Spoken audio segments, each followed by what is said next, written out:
जी। आप जब गए थे पंजाब, तो आपका काफ़िला ब्रिज पे अटक गया था और आपने किसी ऑफिशियल को कहा कि आपने चीफ मिनिस्टर को कही है मैं ज़िंदा वापस जा रहा हूँ।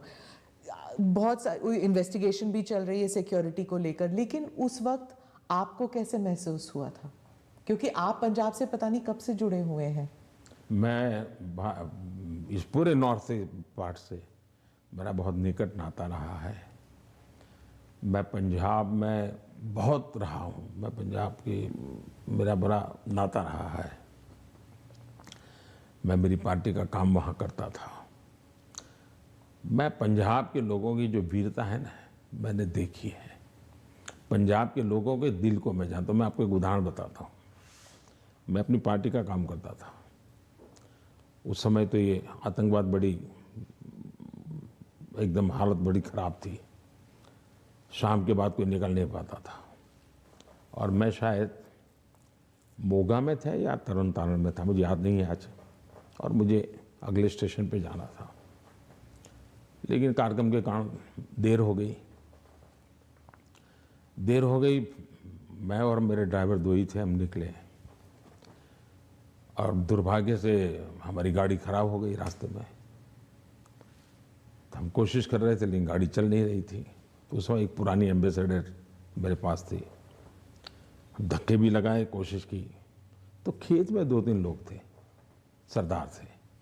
वो दौड़ते हुए आए। उन्होंने भी धक्के लगाने में मदद की, लेकिन गाड़ी नहीं चली। फिर हमने कहा भाई नज़दीक से हमें कोई मैकेनिक मिलेगा कि नहीं मिलेगा। तो साहब यहाँ तो अभी तो कोई मिलेगा नहीं, बहुत दूर दूर है। फिर उन्होंने मुझे कहा कि देखो भाई, तुम्हें बुरा न लगे तो एक बात करो। मैंने कहा क्या? बोले तुम गाड़ी यहाँ छोड़ दो, तुम और तुम्हारा ड्राइवर खेत में हमारे साथ चलो, हमारी वहाँ झोपड़ी है, वहीं खाना खा लो और रात को रुक जाओ। सरदार परिवार जिस प्रकार से उन्होंने मुझे संभाला, उन्होंने कहा भाई कुछ भी हो तुम सुबह जाना, अब यहीं रुक जाओ। बाद में उनको पता चला मैं तो भाजपा का कार्यकर्ता हूँ। वो कहा ठीक है भाई, तुम भाजपा के हो, कुछ भी हो, तुम आज रात मेरे यहाँ रुको। और मैं हैरान हूँ जी, खेत में उन्होंने अपनी जो छोटी सी जगह होती है उसमें रखा, मेरा खान पान की व्यवस्था की। और सुबह उनका बेटा जाकर के एक मैकेनिक को ले आया, गाड़ी ठीक की। और मैंने पंजाब का ये दिल देखा है जी। इन सरदारों के भावों को जानता हूँ मैं इतने। और मेरे तो गुजरात में, मेरे कच्छ में अंदर इतने मेरे परिवार हैं सरदार। मैंने जब लखपत में गुरुद्वारा का भूकंप में नुकसान हुआ था, मैं वहाँ गया देखने के लिए, मुझे बड़ा दर्द हुआ। तो मैं ऐसे ऐसे कारीगरों को लाया राजस्थान वगैरह बाहर से, कि वैसा ही मुझे गुरुद्वारा बना के दो जो गुरु नानक देव जी के जहाँ चरण पड़े थे।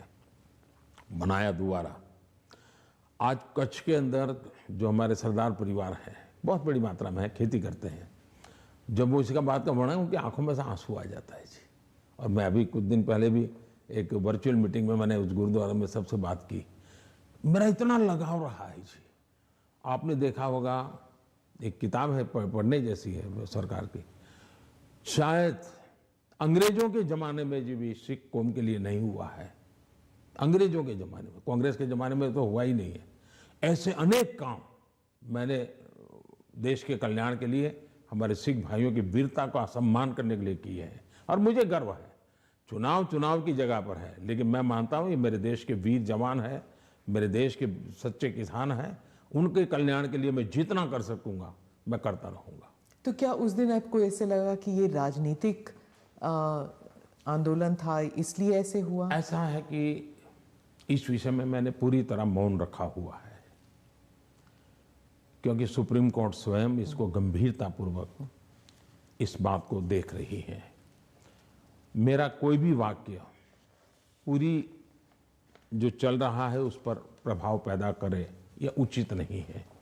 जो भी है सुप्रीम कोर्ट के द्वारा जांच कमेटी निकालेगी, जो सत्य होगा देश के सामने आएगा, और हमें तब तक इंतजार करना चाहिए।